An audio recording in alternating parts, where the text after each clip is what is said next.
봄과 여름과 가을과 겨울이 완전히 다르듯이 우리 인생도 그런 거예요. 그래서 사람들이 생각할 때 나이가 많으면 소설을 잘 쓸 것 같아도요. 소설 같은 건 어느 때 잘 쓰냐면 이렇게 젊었을 때 20대 30대가 잘 쓰고 나중에 나이가 들면은 경험을 다 했으니까 잘 쓸 것 같지만은 못 씁니다. 나이가 들면 삶에 대한 인생의 경험과 지혜는 있지만은 그러한 풍부한 감정과 상상력은 사라져요. 그래서 그런 것들이 다 없어지는 거죠. 그러니까 이 인생의 한때가 이게 잘 보내야 하는데 이 한때를 어떻게 보낼 것이냐, 어떻게 보낼 것인가, 이걸 내가 결정하는 것이 아니라 주님 앞에 서서 주님의 뜻 안에서 나의 모든 것을 살피는 것입니다. 마치 현미경의 큰 렌즈와 작은 렌즈가 잘 조율해서 작은 것들을 보게 되고, 또 망원 렌즈, 크고 작은 렌즈를 잘 조율해서 이제 저 멀리 있는 것을 명확하게 볼 수 있는 것 같이 어느 내가 보는 판단과 관점, 또 하나님의 큰 렌즈로서 하나님이 보여주시는 하나님의 통찰과 함께 오늘 내 자신의 삶이 완전히 다르다는 거죠. 그래서 우리는 하나님 안에서 성령이 우리에게 감동하고 조명하는 비춤을 통해서 하나님의 눈으로 우리를 볼 수 있어야 하고, 그리고 우리 자신의 신세와 운명을 생각하면서 오늘 우리의 미래를 결정하도록 해야 한다 하는 것입니다.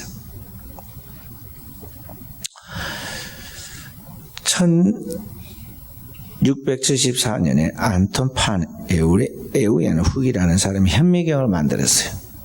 현미경을 만들어 가지고 그 현미경, 망원경과 현미경 정반대로 보는 거예요.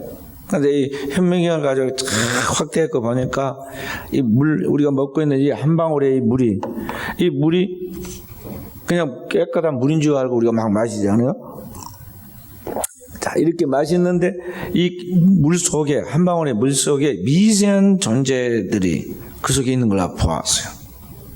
그리고 그 물을 마시는 오늘 우리의 몸 속에는 수십조 마리의 그 단세포 생물들이 살고 있다는 것도 알았어요. 우리 몸에 한두 마리도 아니고 수십조의 그런 미생물이 막 돌아다니고 움직이면서 그래서 삽니다. 이거 죽을 때까지 내 몸에서 안 떠납니다. 그래서 내게는 최고의 친구이기도 하고 잘못하면 최고의 치명적인 적이 되기도 해요. 그러니까 이 미생물이 내 몸속에 들어가가지고 내 오늘 낮에 맛있게 음식을 먹었습니다. 고구마도 먹고 귤도 먹고 뭐 이것저것 막 먹었는데 이것을 음식을 소화시키고 장을 청소시키고 그렇게 해서 내 몸에 좋은 역할을 해주지만 어떤 때는 이게 정반대로 내 몸에 질병을 막 일으켜가지고 죽음에 이르게 해요. 그 조그만 미생물 하나가 그렇게 되죠. 성경에 나와 있는 사도 야고보를 죽이고 초대 기독교인들 핍박해서 예루살렘 교회가 산산이 흩어져서 저 멀리까지 도망가는 크리스찬들이 생기게 만들었던 그 헤롯이라는 사람 이야기가 나오죠. 유대왕 헤롯이 얼마나 막 권력이 있고 또 얼마나 대단한 그런 위세를 가지고 있었던지, 이 헤롯을 가까이 하지 않고는 자기의 삶에 유익이 안 되겠다 싶어가지고 이스라엘의 북쪽에 있는 두로와 시돈 왕국이 있었는데 이 시돈 사람들이 헤롯과 친하게 지내려고 왕의 가장 가까이 맡은 의전 비서관, 왕의 침소를 맡은 장관이에요.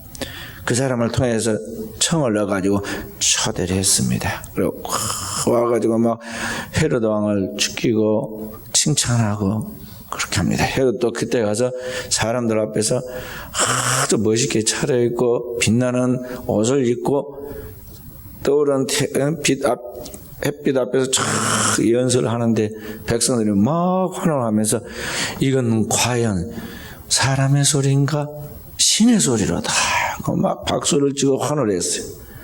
그대로 나가면 진짜 신이 될 것 같습니다. 근데 성경에 보면 영광을 하나님께 돌리지 않고 자기가 가르치니까 하나님께서 뭐 그에게 이제 결정적으로 심판하시는데, 하나님 심판하실 때 뭐 하늘에서 뭐 천사가 내려와가지고 쳤다든지 불이 떨어졌다든지 군대가 와가지고 쳤다고 그러지 않고 뭐라고 그러냐면은 벌레가 먹어서 죽으니라. 충이 먹어서 그 몸속에 있는 미생물 하나가 작용을 했는데 정반대의 작용을 해서 살리는 작용을 하는 게 아니라 몸에 뭔가를 지금 안 돌아가도록 막은 거예요. 그렇게 하니까 그 벌레에게 먹혀서 죽었다. 그래서 그 현대의 사람들이 막 이런 의학들을 많이 연구해 보면서 이 미생물을 이용해서 박테리아를 조작해서 약품이나 연료를 만들죠. 우리 몸에 해로운 기생충 중에 옛날에는 회충약을 한 주먹씩 먹었어요. 우리 어렸을 때 조그만 아기 때 회충약을 한 주먹씩 먹었으니 얼마나 힘들었을까요? 근데 요새는 어떻게 해요?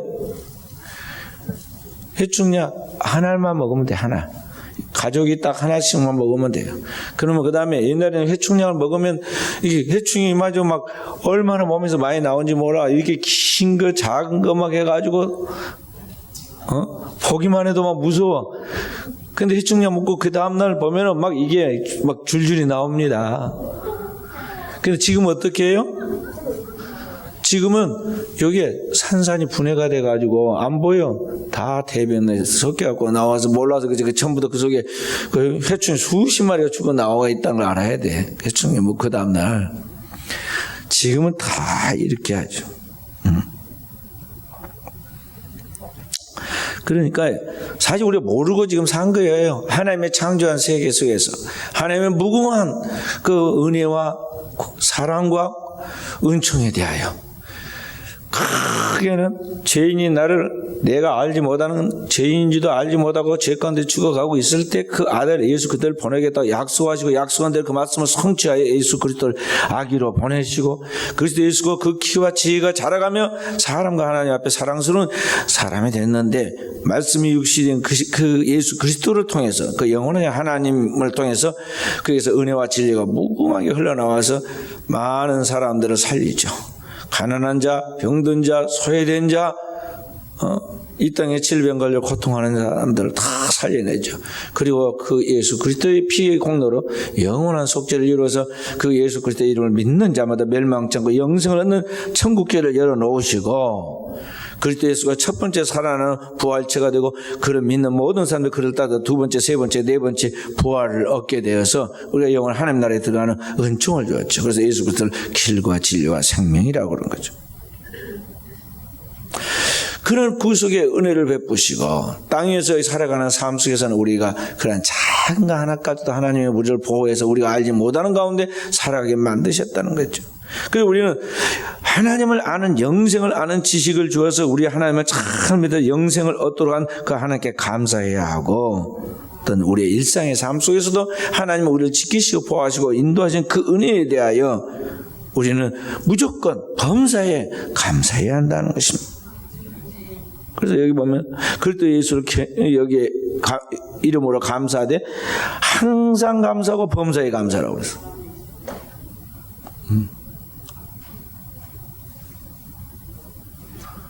범사에 감사라.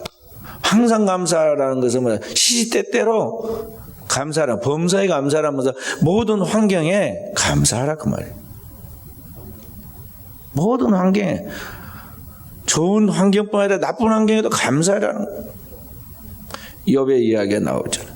욥이 그렇게 신앙을 경건히 살자고 그랬는데 집안에 안 좋은 일이 생기려니까 막 겹쳐서 안 좋은 일이 생깁니다. 태풍이 불어서 집이 무너져서 자녀들이 압사해서 다 죽습니다. 재산을 알지도 못하는 원수떼들이 와가지고 다 빼앗아 가버립니다. 하늘에서 갑자기 불이 떨어졌는데 그 불에 맞아가지고 말이죠. 사람이 죽습니다. 안 되려니까 이번에는 이제 욥까지 피부병에 걸려가지고 아주 독한 피부병에 걸려가지고 죽게 생겼습니다. 그런데 성경이 뭐라고 이야기합니까? 욥이 그 가운데서 하나님께 감사했다고 그랬어요. 욥기서 1장 21절 말씀 한번 봐봅시다. 욥기서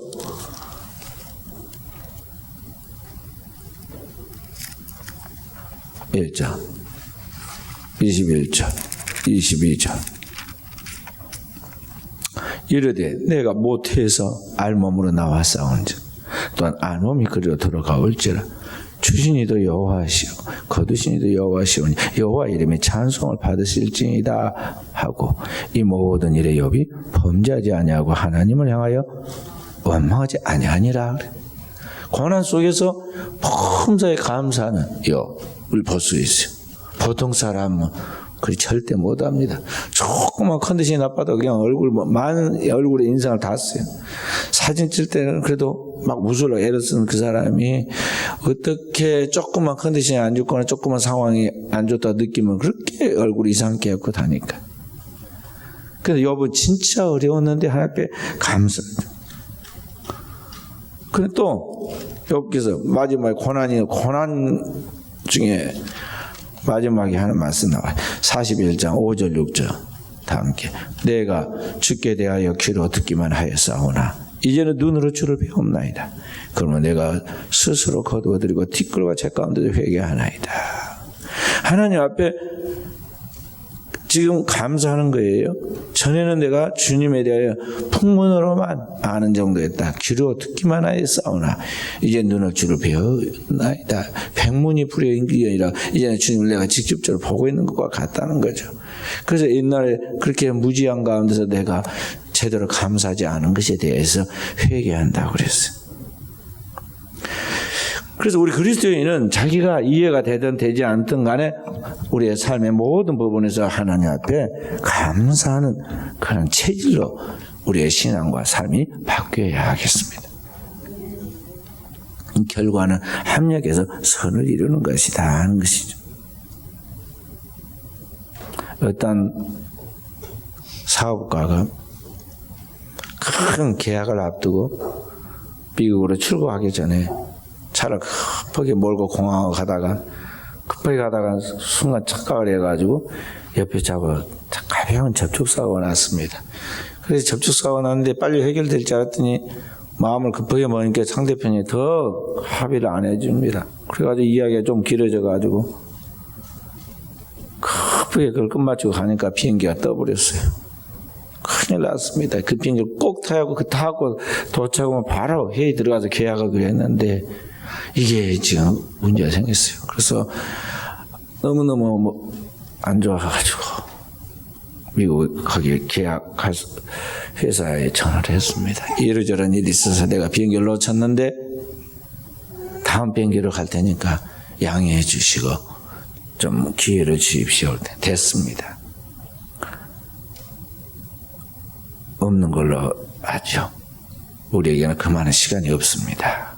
그리고는 그래서 계약할 사업이 파토가 났습니다. 얼마나 안 되려니까 이게 자꾸만 꼬이고 안 됩니다. 그래서 이렇게 안 될 수가 없는데 내가 왜 내 인생이 결정적 순간에 이렇게 되는가 하고 막 낙심을 해갖고 돌아와고 있는데 뉴스에 나옵니다.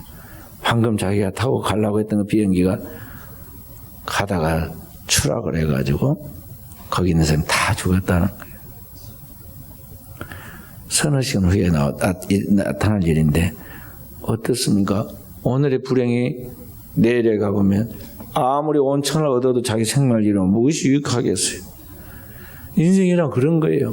내가 볼 때 좋다는 게 반드시 재앙이 될 수가 있고 내가 볼 때 불행하고 이해할 수 없는 고난이 거기에 또 새로운 도약과 변화의 계기가 되기도 하는 거예요.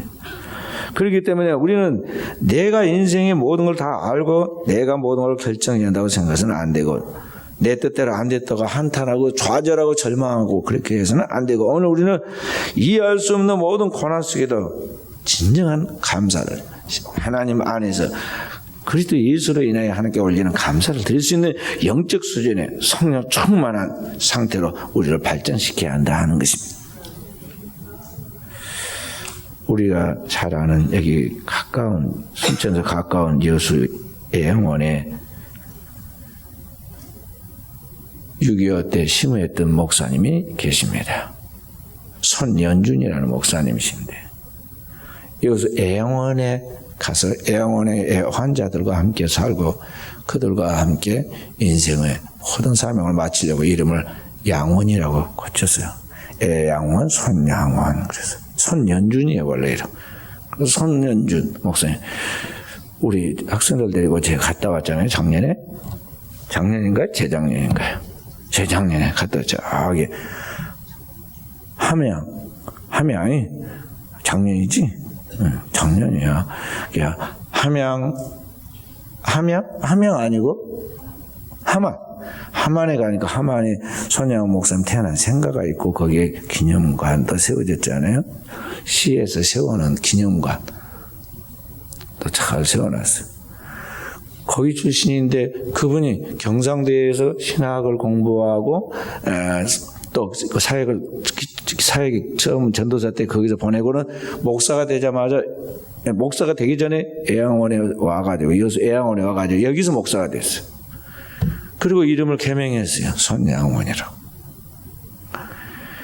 근데 이분이 진짜 하나님 믿고 거듭 나가지고 성령 충만한 사람인가 아닌가를 지금 보여주고 있죠. 그때가 6.25 때인데 이게 공산주의 좌익에 물든 학생들이 손양원 목사의 두 아들을 여기 메고를 다니는데 동인과 동신이를 끌어다가 예수를 부인하면 살려주겠다.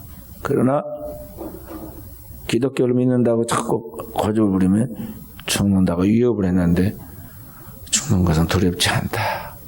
나를 죽일 수는 있을지 몰라도 내 영혼을 천국 가야 하는데 내 인생을 생각할 때 내가 너무 마음 아프다. 그러니 너도 꼭 예수 믿고 하나님 나라에 같이 가도록 하자 그랬어요. 전도를 했어요. 근데 그 말을 듣고 악에 바친 성령이 충만하면은 그 말에 감동이 될 것인데 성령 충만하지 못하면 인간은 악한 영이 지배를 하여 악이 발동을 합니다. 앞에서 그를 총으로 내쐈어요. 안재선이라는 학생이 있는데 그가 완장을 두르고 자기 앞잡이로 활동을 하다가 총으로 동인동신군을 죽이죠. 그의 손양원 목사님의 두 아들, 큰아들과 두 번째 아들이 총에 맞아서 그 시신이 집으로 돌아왔을 때 이제 그를 죽인 학생을 국군이 내려와가지고 잡았습니다. 잡아가지고는 그를 이제 그때는 그 전시니까 말이죠. 전시니까 바로 총살시켜요. 잡아다가 죽이려고 이제 완전히 빨갱이 앞잡이다 그래가지고 이제 죽이려고 순천 경찰서에 끌어다가 놨습니다. 그 소식을 듣고 손양원 목사님이 순천 중앙교회 나독화 목사님이요. 순천 제일교회 나독화 목사님에게 급히 연락을 했어요. 빨리 경찰서 연락해가지고 그 학생을 죽이지 못하게 해라. 내가 면회가겠다. 갔습니다. 그래 전도했습니다. 죽게 생겼는데 무슨 말을 안 듣겠어요? 예수 믿겠다고. 예수 믿겠다는 글을 탄원해가지고 그 아들을 죽인 원수인데 그 아버지가 용서한다고 그러니까 그걸 그 간절한 탄원을 받고는 그를 이제 풀어줍니다.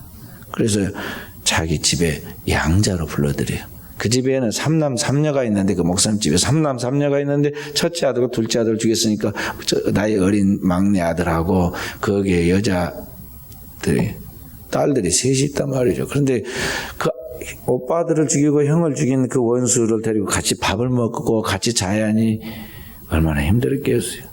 그 엄마는 말할 것도 없고 형제간들이 얼마나 힘들었겠어요.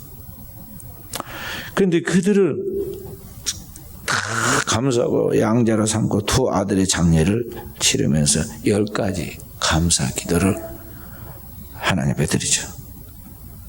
나 같은 죄인의 혈통에서 순교의 자식들이 나게 하셨으니 하나님 감사합니다. 허다 많은 성도 중에서 이런 보배를 내게 맡겨주시는지 감사합니다. 3남 3녀 중에 가장 아름다운 두 아들 장자와 차제를 바치게 된 것을 감사합니다. 한 아들도 귀하다 하고는 하물며 두 아들의 순교일이요 주께 감사합니다. 예수 믿다 누워 죽는 것도 큰 복이거늘 하물며 전도하다가 총살 순교당했으니 감사합니다. 미국 유학 준비하던 아들 미국보다 더 전 천국 유학 갔으니 내 마음 안심되어 감사합니다. 나의 두 아들 총살 원수 회개시켜 아들 삼게 하는 마음 주시니 감사합니다. 내 두 아들의 순교로 말미암아 무수한 천국의 아들들 생길 것 믿어지니 감사합니다. 이 같은 역경 속에도 진리와 사랑을 찾는 여유와 기쁨을 주시니 감사합니다. 나에게 분이 넘치는 과분한 큰 복을 주신 하나님께 모든 영광 돌립니다. 그리고 우리 그때 보니까 마당에 쭉 이렇게 써 있었잖아요.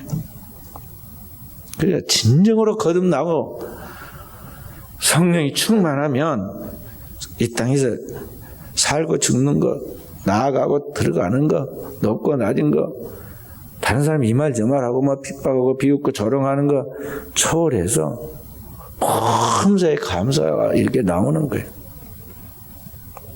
그렇게 해야 돼. 오늘 우리의 삶을 잘 적용해 보라 이 말이죠. 우리 신앙과 삶을 적용해 보라. 내가 도대체 어느 수준인가? 어? 주님 앞에서 가만히 생각해. 오늘 내가 어느 수준인가? 어? 마치 부뚜막에 놓인 강아지나 고양이처럼 말이에요. 언제 어떻게 튀어 올라가지고 사고 칠지 몰라서 늘 감시하고 노심초사 지켜야 하듯이 그러면 되겠어요? 신앙생활 하면서 하나님 뜻이 무엇인지 좌우를 분별하지 못하고 이단 사술에 빠진 사람들도 많아요. 저희 시골 저기 집에 우리 성도 그때 가보셨잖아요. 저희 아버지가 그 운영했던 광산이 그 위에 있는데 그 밑에 한번 우리가 옛날 집이 있는데 가보셨잖아요. 거기 거의 다 기독교인이었는데 요새 우리 아랫집 사람이 중심이 돼가지고 제7 안식일교로 갔다는 거예요. 동네 사람들이 많이. 그래서 어찌 제7 안식일교로 갔다냐. 그러니까 우리 집 아랫집, 그게 원래 우리 집이 있는데 그걸 팔았어요. 근데 그분이 안식교인으로 있으면서 동네 사람들 전도하려고 막 엄청 공을 들이는 거예요. 같이 놀고 먹을 거 주고 뭐 다 해주고. 이제 요사이는 또 2장까지 됐대. 그러니까 이제 2장에 이거 유치했으니까 더욱 다니게 좋잖아요. 그래가지고 거기 제7 안식일 교회로 갔다는 거예요. 그래서 어찌 그렇게 했다냐 했더니 하여간 잘해주니까 그랬다는 거야. 잘해주니까. 그래서 하나님의 뜻이 무엇인지를 모르니까 사람들이 쉽게 내에게 조금 잘해주면 그냥 감정에 쌓여가지고 그렇게 끌려가는 거예요. 주의 뜻이 무엇인지를 분별하지 못하고 하나님의 성령의 가르치시는 인도와 교훈과 하나님의 역사를 체험하지 않고 그의 성령의 지배를 안 받으니까 미혹의 영에 빠져가지고 어둠에 끌려가는 것이죠. 오늘 우리가 성령이 충만하지 못하면 내 삶이 행복해지지 못하고 오늘 내 삶이 이제 낙이 없는 거예요. 진짜 낙이 없는 거예요. 그래서 살맛이 없어지고 사는 게 너무나 괴롭고 힘이 듭니다. 반면에 성령이 충만하면 내 삶에 아무 가진 것 없고 내게 주어진 것이 없고 이런 환경에 어떤 변화가 없어도 다 영혼에 우러나오는 기쁨이 있고 행복함이 있고 살아가는 삶에 가치가 있고 의미가 있고 자신이 넘치는 거죠.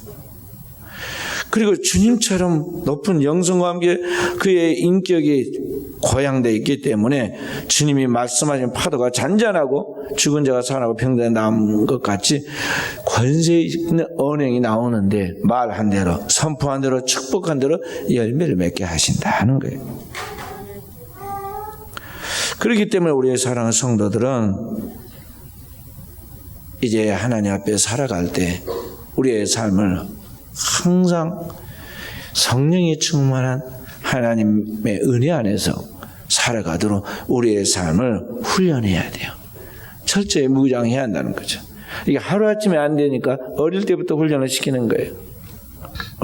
공부 잘하는 학생들도요, 그냥 공부가 잘한 게 아니에요. IQ만 좋다 잘한 거 아닙니다. 어릴 때부터 공부를 시킵니다. 강남 지역에 있는 애들이 좋은 학교를 많이 서울에 강남 8학군에 있는 아이들 서울에 좋은 학교를 많이 가는 이유가 뭐냐면요. 최소한 초등학교 3학년 때부터 공부를 철저히 기계처럼 시켜요. 그리고 잘 시키고 좋은 훈련을 시켜가지고 이게 많이 공부를 했기 때문에 좋은 대학에 들어가는 것이지 그냥 되는 게 아니에요. 교회에서도 마찬가지입니다. 하나님 앞에서 선택한 하나님의 백성들은요, 뱃속에서부터 훈련을 시켜야 돼요. 우리 교회는 임신해도 나오라고 그러고 출산해도 바로 나오라고 그러고 그러잖아요. 우리 서진이가 나를 보고 방긋방긋 웃는데 내가 뭐 밥을 줬겠어요? 아니면은 뭐 애기를 많이 봐줬겠어요? 엄마 뱃속에서부터 자기도 모르게 지금 설교를 들은 거예요. 그 아기에도 영혼이 있는데 이 영이 듣고 있어. 그리고 그 영의 하나님 메시지를 들으면서 그 영적인 진동과 파장이 뱃속에 엄마 뱃속 때부터 느꼈던 거야. 그리고 그 음파를 감동을 느끼면서 기도를 받으면서 이 아이가 영원히 기쁜 거예요. 성경 보면 세례 요한이 예수님이 마리아가 예수님을 잉태해가지고 그 집에 왔는데 잉태하는 아기는 이제 뱃속에서 이제 막 임신 초기고 세례 요한은 한 6개월 되었어요. 그러니까 아기가 반쯤 만들어졌어요.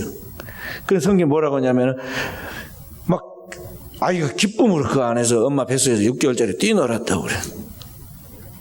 의학적으로 뭐 어떻게 이해가 되는 말 아니잖아요. 그 성경 보면 분명히 뛰놀았다고 그랬고 그 아이가 막 뛰는데 그 늙은 엘리자벳이라는 여인이 막 기뻐가지고 막 그 기쁨을 노래하고 그에 대한 화답으로 이번에 마리아가 또 이번에 성령이 충만해가지고 막 화답해서 막 그냥 피컨트라고 하죠. 마리아의 창가가 막 울려 퍼지죠. 그런 거예요. 그렇게 되는 거예요. 그러니까 저 서진이가 나를 보면 웃는다고 그러고 나가 막 건드려도 안 웃는데 왜 목사님은 보기만 해도 웃는다냐고 그러지만 다 이유가 있어요. 들었어. 보면서 느끼는 거예요. 파장을. 아기들도 하나님의 교회에 나오기 전부터 부모가 건전하고 건강한 영적 생활을 하면 아이는 저절로 복을 받게 되고 있고요. 교회에 와갖고만 있어도 이 아이들이 건강하고 건전해 큰 거예요. 그래서 나중에 이제 지금 볼 때는 저렇게 뭐 그렇게 악이고 철부지고 그런 것 같지만 나중에 보면 인재들이 되어갖고 나오고 있습니다. 다 우리 대한민국에 지금 몇 대째 예수 믿고 교회 다녀서 지금 이렇게 뭐 된 사람들 전부 다 그렇게 된 사람들이 그렇게 된 사람. 그렇기 때문에 오늘 우리는 이 마지막 종말의 시대에 내 자신이 한 걸음 한 걸음 걷는 거 하나도 생각하는 거 하나도 말하는 거 하나도 모든 삶을 하나님 앞에서 깨어 있어서 주님과 함께 그 영원한 말씀을 따라 살려고 해야 하고 그 말씀을 따라 기도하고 나가는 가운데 내 영혼에 부어지는 하나님의 성령이 충만히 지배하도록 여기에 우선순위를 두고 목표를 걸고 달려가야 한다는 것이죠. 그리고 주님 안에서 눈에 보이든 보이지 않을 때 이미 진리 안에서 이루어진 사실이라고 믿고 그 하나님 안에서 믿음으로 기뻐하고 감사하고 나아가면 무조건 감사하고 나아가면 결과는 하나님 그 믿음대로 역사하시고 축복하신다. 그의 삶을 책임지신다. 끝까지 버리지 않으시고 불꽃같이 지켜서 반드시 하나님 반석 위에 세우시고 하나님의 영광을 드러내신다는 것을 우리가 굳게 믿고 나아가야겠습니다. 시편 50편 23절의 말씀이 오늘 장로님이 기도할 때 그 처음에 암송하잖아요. 감사로 제사를 드린 자가 여호와를 영화롭게 하느니 그 행위를 옳게 하는 자가 내가 하나님의 구원을 보이리라. 감사로 늘 하나님께 찬양하고 찬미하고 예배하는 그 사람을 하나님이 귀히 주목해 보시고 그의 모든 삶을 하나님의 축복하시는데 그의 상상하는 것보다는 엄청난 결과로 축복하신다는 것을 우리가 알고 오늘 또 우리의 삶의 모든 부분에 말씀처럼 하나님 앞에 범사에 감사하고 그 감사함으로 피차 모든 사람을 용납하고 복종해 나아감으로 섬겨 나아감으로 주님의 영광이 드러나는 역사의 길을 주의 이름으로 축원드립니다. 거룩하신 아버지, 오늘 또 말씀 붙들고 기도하는 우리 사랑하는 종들 머리에 안수하여 주시고 축복하옵소서. 삶 속에서 진정한 우러나오는 영혼의 감사가 없음을 날마다 주님 앞에 성찰하여 회개하게 하여 주시고 성령으로 충만하고 성령의 지배를 받아서 성령이 가르치는 그 교훈과 성령이 이끌지는 그 은혜를 따라 범사에 감사함으로 믿음의 고백을 하고 나아가고 믿음으로 선포하고 나아갈 때 오늘 또 일하시는 하나님께서 주의 백성을 구원하시고 축복하시고 하나님의 영광 가운데 인도하시는 은사를 경험케 하옵소서. 모든 말씀을 구주 예수님 이름으로 기도하옵나이다. 아멘.